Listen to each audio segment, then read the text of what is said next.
અમે રાત્રે અહીંયા કોટિયા લહેરગીરી બાપુની ત્યાં રોકાણા હતા।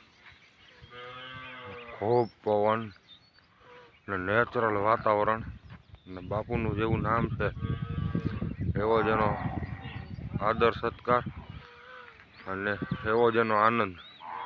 ખૂબ રાત્રે અમે ધર્મ માટે, ગાય માતા માટે ને રાષ્ટ્ર માટેની ચર્ચાઓ કરી। હવે અમે પાછા અહીંથી ભાવનગર બાજુ નીકળશું।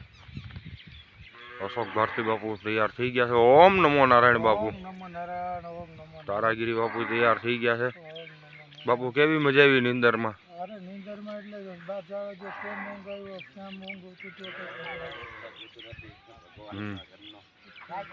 આ બાપુએ અહીંયા યજ્ઞશાળા બનાવી છે અને અહીંયા 450 થી વધારે ગાયો છે। ખૂબ ગાયોની સેવા કરે છે બાપુ। અલંગ ગોપનાથ,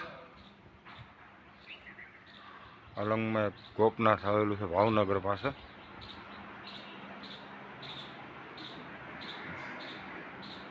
મહંત બાપુ 5 પાંડવોની સ્થાપના કરેલી આ ગોપનાથ મંદિર છે। અહીંયા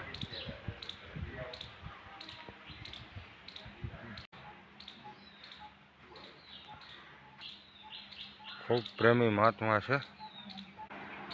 ધૂણો ઓમ નમો નારાયણ। અલખ અવિનાશી આશ્રમ, ભાવનગર જિલ્લાનું તગડી ગામ, ત્રાપદ તણસાની બાજુમાં। અહીંયા ધના ભગતની જગ્યા છે। ધનેશ્વર મહાદેવ છે ને ધના ભગતની એક સમાધિ છે।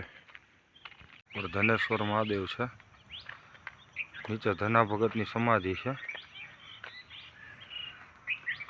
ખૂબ રમણીય અને શાંત વાતાવરણ છે।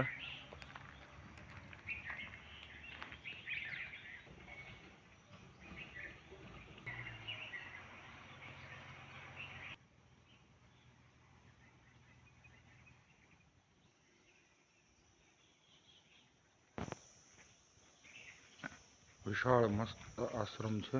હતા ત્યારે જે ભગતની ગૌશાળા કહેવાય ત્યાં આવ્યા હતા। ખૂબ જ સરસ ગાયોની સેવા થાય છે। ભગત તો મળ્યા નથી, ખાલી એક ઝલક તમને દેખાડીએ।